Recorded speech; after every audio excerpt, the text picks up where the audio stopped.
Do you know where your self-worth lies? Is it in your bank account or your car or your spouse? Or maybe it's in that fancy outfit you have. Today, in our vulnerability and coaching episode, we're going to be talking with Diane Lam of Diane Lam Co. And she is going to let us know all about some insights and some really deep dives that she's been discovering through working and journaling and being one of our bioenergetic business coaching clients. It's all about where self-worth is, what abundance looks like, and how to enjoy the ride. All right, let's go. Welcome to the Flourishing Entrepreneur Podcast with Alea Harris. This is the place where you and your fellow empire-building entrepreneurs come to vanquish the burnout monster and boost your glow and cash flow with energy alignment techniques and tried and true marketing strategies. Since 7 figures won't get itself, hit that subscribe button and never miss out on your chance to skyrocket profits, tap into your intuition, and manifest your dreams. And now, your host, Powerhouse StoryBrand Certified Guide, award-winning marketer, bioenergetic business coach, and Japanese whiskey lover, Alea Harris. Related to self-worth, the mantra that I would love for you to repeat to yourself today and any day that makes sense for you is, I find perfection in the flaws. I find perfection in the flaws. Say it with me. I find perfection in the flaws. I find perfection in the flaws. If you really think about it and you really observe from a place of non-judgment, nothing is truly flawed. It just might not be exactly what you expect it to be. So instead of looking at the flaws, look at all of the perfection that surrounds them and that they are a part of and that they contribute to. There's perfection in those flaws. All right, now let's lean in and talk to Diane Lam in our vulnerability coaching session. She's been one of our courageous bioenergetic business coaching clients, and I'm so glad to be able to share her and her progress with all of you. Hey there, welcome to this episode of the Flourishing Entrepreneur Podcast. I'm your host, Alea Harris, and I am joined with the amazing Diane Lam, who not only is a systems guru, but she's also one of my bioenergetic business coaching clients, and we're going to dive into her scan in a vulnerability and courage coaching. But before we do, Diane, thank you so much for joining me here today. I'm so glad that you are here. Thank you. I'm so glad to be here with you and to, chat through and show everyone kind of what happens on the back end of a scan and working with you. Yeah, thank you. I appreciate it. So you tell the people, first of all, more of who you are, what you do, so they can have some context to what we're going to dive into.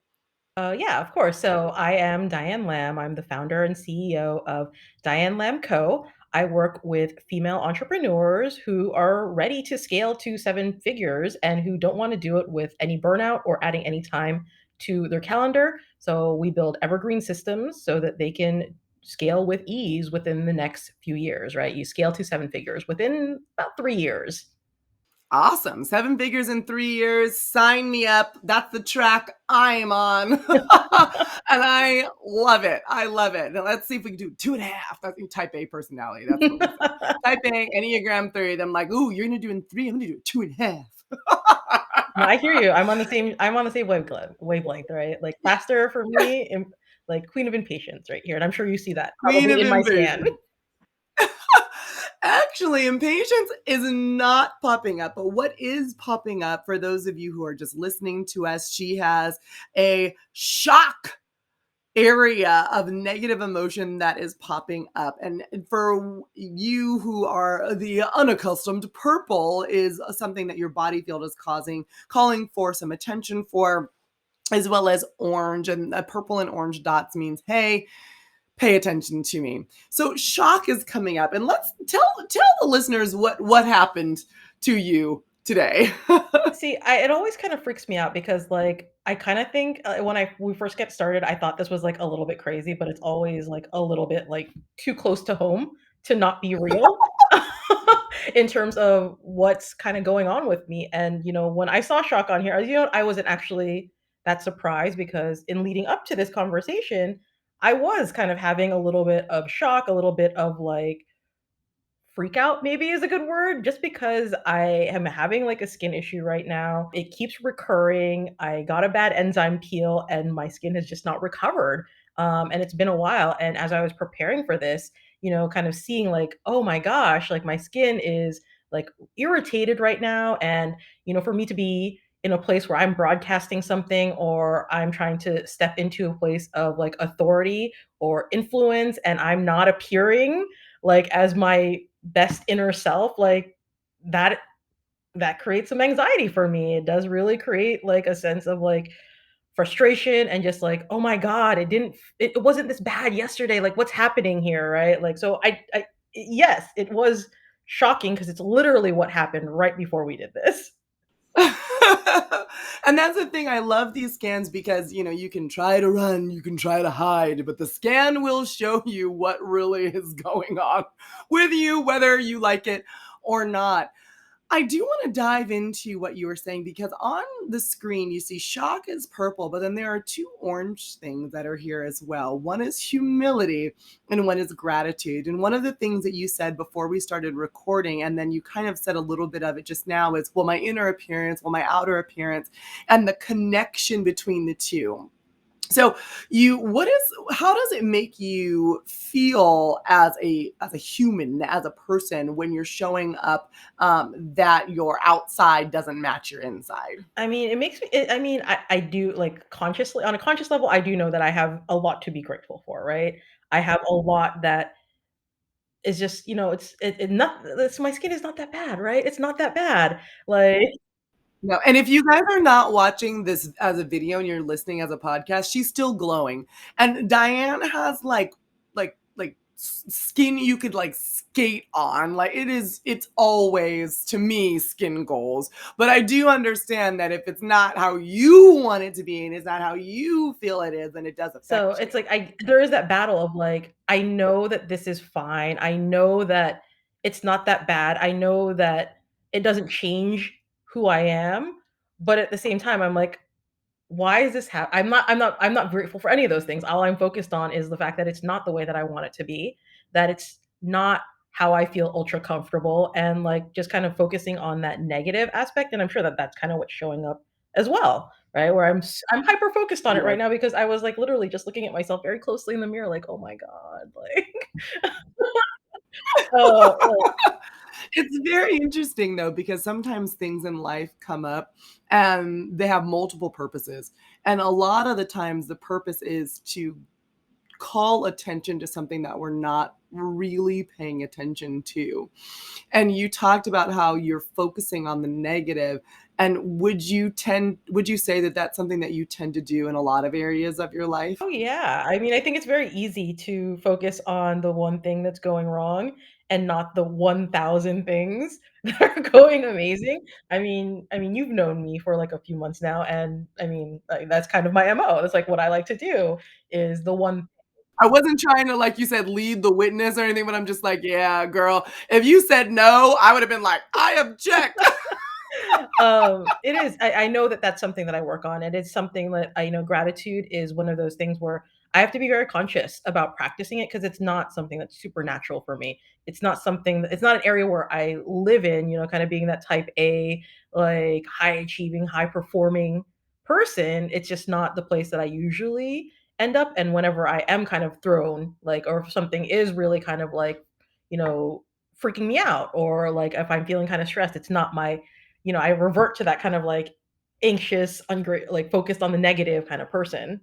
Yeah. We've had conversations, and actually, our last conversation was all about what makes you feel successful besides money in your bank account. And we talked about having celebration when you are successful to help kind of drown out that voice. How have you been doing? Have you come up with what your celebration is going to be? Okay, so I bought the bell, like the celebration bell. It's on its way from Oh yeah, Amazon, so because I will. okay, so you guys, for those of you who were not in our last session, Diane had I'm sorry, I have a button that I got from Amazon, like an easy button, except it's gold, and when I press it, it's my own voice that goes, "That's a win." So you I bought bought my your button. button. It's on its way. It will be delivered, I think, tomorrow from Amazon Prime. So I will be starting the celebration this week. This week, the celebrations will start. Okay, good. The celebrations will start. It's a party. And that's really great. And I'm glad to hear that because it's so easy to stay focused on what's not working, like as opposed to the fact that your hair looks fabulous, that red lipstick that you're wearing is fire every time you wear it. There's so many other things, even just about your appearance to focus on, but we get so fixated that we can't see the good.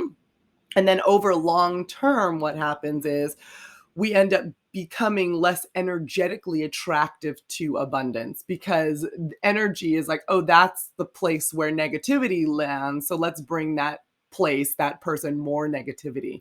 So it's about intentionally crafting and curating more abundance by curating more gratitude and focusing on what Yeah, works. definitely. And yeah, it's a practice for sure, right? Like it's like I gotta work on it. I have to be very mindful of it so that it does become more natural. It's not naturally where I land yet.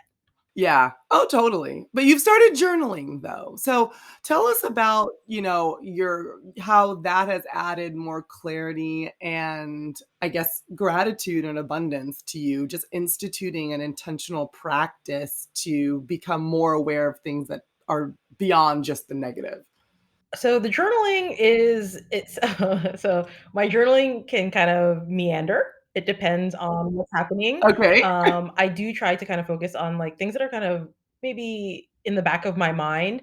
I have been more conscious lately of, I do know that there are certain ways that I operate. There are certain ways that I am kind of looking at lack, or I'm always on the lack side or the negative side of things. Like, that's where I naturally default and land. So I've been really thinking about, you know, what is it that I get? What is like being in this lack state really giving me? And what, because why do I always revert to this pattern, So that's something that I've been journaling a Hmm. lot on. And, I think the journaling has helped me kind of synthesize my feelings. I have a lot of thoughts about it. It's always kind of in the back of my Yeah. mind, but it's never really organized because it's always just like rattling around in my head. It comes, it goes. I don't really get a chance to look at it in any thoughtful way. And the journaling has definitely helped that. So it's not all at once, it comes out in bits and pieces. And I think kind of over time, it starts to make a lot more sense because the things that have been coming up for me, in the last, I'd say probably the week or so is, lack. When I'm in lack, I don't necessarily need to be perfect. Like, it means that I'm not perfect yet, so I can be as messy as I wanna be. And part of me feels really good in that Hmm. place, right? And, like, when I'm in lack, I can do That's more. insightful. Wait, say that again. If you keep yourself intentionally in lack and that lack mentality, it allows you to hide from your own sense of needing to be perfect. Is that what you Yeah, a little said? bit, yeah. Well, no, feel free to correct me. I wanna understand because I was like, "Wait, this is going too fast." That was really powerful. Say it again. So, because like, when I'm in lack, when I'm not there yet, right? When I don't have the things that I want or the goals that I set out to achieve, it means that I don't have to be perfect. I can do all the messy things. It gives me a hall pass to do whatever I want, Mm. to like, even down to like the way that I eat and I take care of myself. When it's like, when I feel like there's not enough, I just got to get everything in right now. Like, I got to eat all the french fries right now because I might not have them ever again. But when I'm in a place where like there's always going to be french fries, well then there's no reason for me to like want to do that, to like, have the free pass, eat whatever I want. There's no reason for me to, like, when I reach my goals of like my income goals, there's no reason for me to like push and grind and like overwork like I like to do, right? Like, so I Mhm. kind of get I don't want to say like this perverse sense of like excitement or joy from it, but like I kind of do. It's like my hall pass. It's my excuse to do kind of whatever I want. without any restrictions or borders. Um, that's kind of something that like I've been also kind of playing around with like the existential kink stuff. So all of this is kind of like coming up altogether. I'm still kind of untangling it, but those were the things that were coming up. Like when I was thinking about like, well, what does lack actually give me? Why do I always end up in this place? And do I get anything? Am I benefiting from it in some way? And that was what was coming up. It's like, oh, I can. It's an excuse for me to be able to do whatever I want to do, even if I know if it's not the thing that I should be doing. Wow, that is a super powerful perspective on lack. And so then have you given any more thought to the abundance or what the plan is to flip that script? Uh, okay, so flipping I'm just gonna go ahead and say no, not quite yet. Like, because consciously, I know we've talked about a lot of pieces of like, yes, there's always abundance. Yes, there's, the universe is infinite.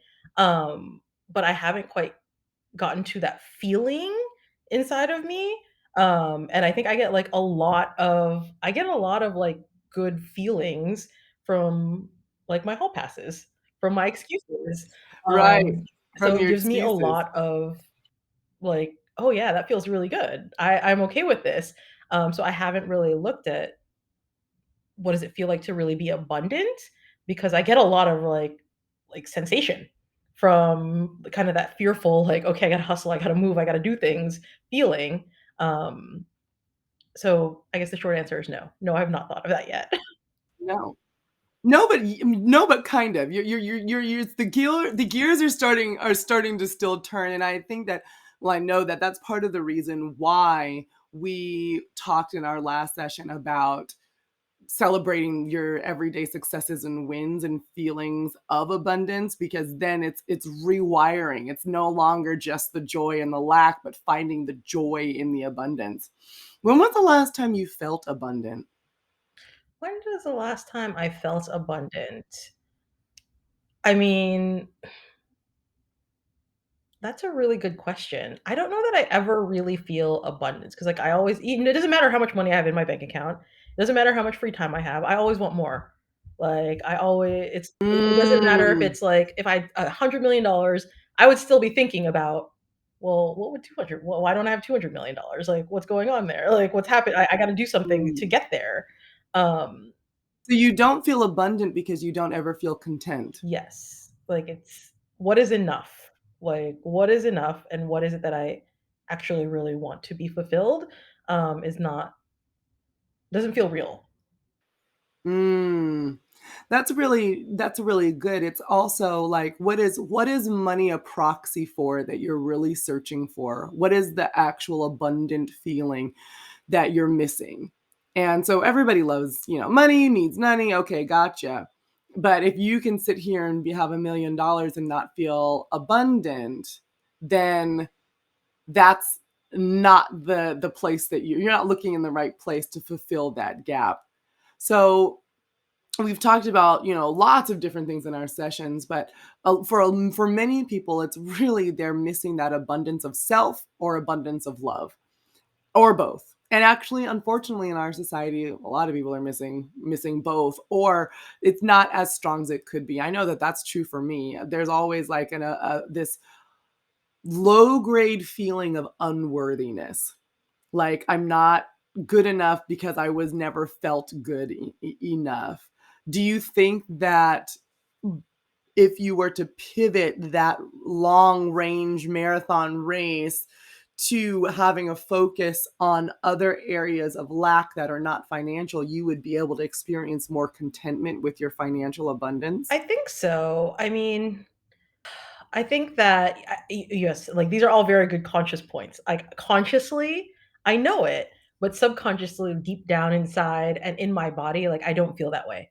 Like it feels like Yeah. restriction. It feels like contraction and like everything is tightening up. So I can think the things and I can say the things, but doesn't necessarily like change what my default setting is. So I know that that's just something that is a slower change. Like it's something that needs to be worked. It's like I have to practice it. I feel like it's one of those things that I have to get clearer on and that I will practice and it will become natural over time. It just, again, not there yet. Working on it. Yeah. Well, all of us are works in progress for sure. There's lots of areas where I am not there yet. Not even, I feel like I'm still like chilling at the starting line. Been there for like 20 years, so I get. I definitely understand. You are not alone in the journey. In situations like that, it usually is because there's some deeper sense of what has us not being content, and we're not even all the time sure of what is fueling the race. For me, my sense of unworthiness comes from my father, and I never felt like I was, yeah, he was around enough and I was worthy of his love. Or even my mom, she's a lovely, lovely, lovely woman. But, I never felt like I was good enough because she needed to work so hard because my dad wasn't there, and why couldn't I help more? So now it's like, let me help aggressively, right? Let me be the best aggressively, right? Can you think of anything that might be fueling that race for you that you would like to let go of and turn your sights in a different direction? I think it's really interesting that you kind of mentioned the whole like you're I just want to go back to you mentioned that usually it's something else that we're missing, right? It's like it's either Mhm. what was it, love or self-worth, were the two things that Mhm. we're missing. And yeah, I definitely feel that, and what you said just resonated. Like, doesn't everything tie back to our childhood? Like everything? Yeah, Um, yeah, where it's like, yeah, usually. the same thing where it's like, I didn't feel like, I had tiger parents. I was a tiger baby. Nothing was ever enough. I was like, the best is never enough. The Mhm. best, you could have done better. Like, what is an A, like A, why isn't it an A plus? So that's also, I know, very deeply ingrained in the way that I operate. There's never going to be enough. Like there's never like I never did well enough. There can always be progression. Right. There can always be more improvement to like an unhealthy extent. Like I think a little bit is okay. Like definitely can drive you, but like I know that I have like a lot of it where it's like that's the only thing I have my eye on is like how much better can it be? Like and that does Yeah. stem a lot from my childhood, right? And the way that I grew up and, like, the expectations that were, like, impossible to achieve, even though that wasn't, like, that was never the intent. I don't think my parents ever set out for that. Kinda what happened, No. right? It just and that's kind of Yeah. how I took it and, like, processed it and be like, "Oh, okay. This is how I'm supposed to operate." And it just still lives with me today. Yeah. And that's really powerful. It's amazing that usually childhood people think of like childhood trauma as some traumatic events, but often even childhood trauma are in those small moments, those little moments of the disapproving look or the side eye glance. And then as you see, you roll that forward, and that affects how you even think about your monetary success as a business owner. And you are very successful. And all of it gets tipped off by, my skin doesn't look great today. It could look better. Everything's better. It could look better. It could look better. So, one of the things that I want to encourage you and then folks listening to do is practicing non-judgment, but in a very tangible way. So often when we look at something, like even if I always say this, like do this with me right now. Look at your own hands. Tell me what you're thinking out loud. Oh, no, like, my immediate thought was like, "Oh, my nails are not done." Usually, they're always painted red, and they're not, and I'm like, "Oh, my nails aren't done. They don't look as nice." That is what everyone does. When I looked at my hand, we were swimming, and I hit my knuckle on the bottom of the pool, and it has this like ugly like scar on the knuckle. It looks like I like beat up walls for a living. And that was the first thing I said was, oh, there's that. Oh, that's so ugly. Then the next thing is like, oh, my wedding ring is kind of dirty. That stone looks like it like is a moonstone, and oh, it's probably going to be time to get my nails done soon. And are my knuckles always that big? Like those are the things that we think of when we look at, just so simple. All I did was ask you to look at your hands, and I looked at mine, and it's immediate judgment. Immediate. It was not, wow. Look how long and slender my fingers are. Sexy, sexy. My skin tone is so even. Or, oh, wow, I love the way that they're so graceful and fluid. We don't say things like that to ourselves. We practice judgment, not non judgment. So, my encouragement to you is to pick an object. Could be something on your body, could be your hand, could be your foot, could be your hair, could be that chair, anything. And once a day, or multiple times a day, should you feel so inclined, look at it, monitor what your thoughts said, and then find a way to come at it from the place of an observer, from a non judgmental place, loving it and appreciating it just for how it is. Not that the chair needs to be browner, or darker, or softer, or sturdier. The chair is like, wow, thank you so much for supporting me. And then the thought is not, thank you so much for supporting me because I got a big fat ass and I'm so glad that this chair didn't buckle underneath my weight. No, thank you so much for supporting me. You're doing a really good job being a chair. I appreciate you. Okay. And allowing that sense of, on a very small scale, that non judgment to enter in and that appreciation to enter in and retraining yourself to say, it's good like this. This is good like this. And I really like it like this. And you know what? I actually rather like that little nick or that cut or that whatever because it gives a character. And you know, that makes this thing more unique than any of its kind. Has personality, Yeah. right? So you can begin to see the positives in what you had deemed before as the I like that, flaws. like, something tangible, right? Because it's like when I'm, like, writing about gratitude at the end of the day in my journal or, like, all the things I'm thankful or, like, that I love about myself, like, it doesn't feel as real because it's like, "Oh, yeah, I mean, it's like I'm writing this in my journal, whatever." But to take something that's actually tangible and, like, kinda give thanks for it in that moment, like, "Oh, okay." I don't think I've never done it that way. I'm excited to try it. I'm excited for you to try it. And the good thing is that you're a bioenergetic business coaching client, so I actually get to see how it goes. Anybody that's listening, when you're trying it, send me a DM, send us an email at podcast@flourishmarketing.co. Let us know when you tried it. How did it go for you? Because when we're looking at Diane's scan, we see gratitude popping up. We've talked about the skin. We've gone all the way from skin to $1,000,000 to parents to chairs and everything in between with the same root cause of needing to build up that sense of gratitude for the imperfections, I think.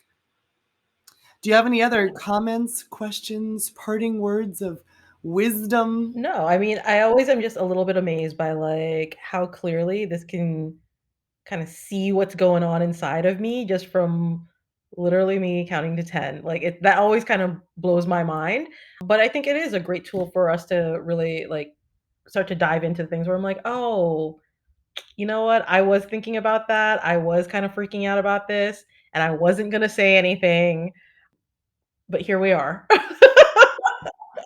But Here we here we are. are. Now I have said something and I Yeah, have and, like, homework. I think you told me once it's like you're not in the business of asking the easy questions, and I appreciate that, and I think this is one of those tools that, like, helps us get to those harder questions. Because I could just ask you all my questions about strategy all day long, and never get to any of this kinda underlying stuff, so I'm really glad that we have a modality to, like, I don't wanna say force it, but bring it to the surface, right? Like, make it a topic of conversation. Nudge it, shimmy it on up. And it's funny because we aren't talking very directly about marketing strategy. Like I'm not saying, okay, what's the top of your marketing funnel and what is the messaging at the top of the marketing funnel? But we kind of are because what is the strategy for when you hit $1,000,000 and then you hate it?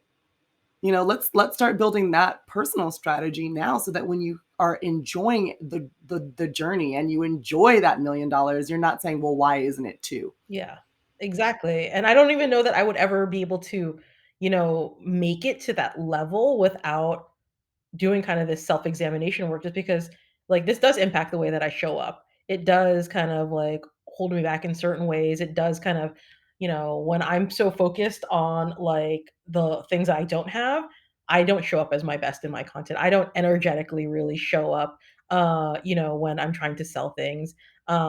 So it does really have an impact on me in that way, and a lot of it is just kind of pulling back in the balance. Like, I like to overwork. It's kind of my thing, right? And pulling into the balance of other places and having a visual representation of like, okay, here are all the ways that you're really actually imbalanced, is kind of eye-opening for someone like me. We're like, I want to see the tangible thing. Like, I want to be able to measure the result. I am focused on the operations. I'm focused on the systems. I want the one, two, three, and the results. So yeah, like I think that that is it's been helpful as a guide. And also like, I do think that, going forward, this is the stuff that I have to do in order to really up level. Like, I just constantly like, stay stuck, kind of like brushing up against my own kind of inner ceiling in terms of all of my goals across the board, whether financial or personal. And like, this is the work that has to happen to like make it to the next level.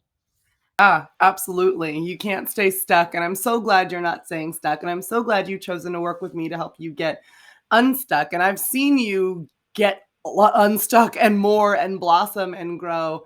And I really appreciate you being one of my clients, Diane. Thank Thank you so you. I'm much. so thankful to be here with you and to have this chat with you. Absolutely. So make sure that we're going to round this out. Let people know where they can find So you. you can follow me on Instagram. That's where most of my content is. That's where all of the sexy graphics and all of the fun things are. So you can follow me at dianelam.co on Instagram for all the latest tips, all the latest things, on all things systems and scaling to seven figures. Yeah, she consistently answers the question of, what do I need to do to get seven figures? What do I need to do? How about in this area? How about with my teams? How about with my tech? How about with my system? It's if you wanted like a primer on it, her Instagram page is a great place to start. So thank you for producing such amazing content. I Thank love it. you. All right, well, with that, this rounds out yet another awesome vulnerability and courage coaching episode. Again, my name is Alea Harris, and until next time, next Wednesday, I wish you love, light, and abundance. See you soon. Bye for now. This episode is brought to you by Bioenergetic Business Coaching by Flourish Marketing. Do you wake up feeling tired? You can't build your empire if you're cranky and exhausted. If you're fed up with fighting a losing battle against the burnout monster, it's time to fix the root causes of your issues and get aligned. Turn up the wattage on your glow and cash flow with effective business strategies. Bioenergetic Business Coaching is for growth-getting entrepreneurs who know they need to make a change to see better results and reach their goals. If you want to unblock your energy and unleash abundance, head to www.flourishmarketing.co/coaching to become a client. Now's your chance to step into the role of CEO, Chief Energy Officer, and flourish in business and life. Go to www.flourishmarketing.co/coaching to get started.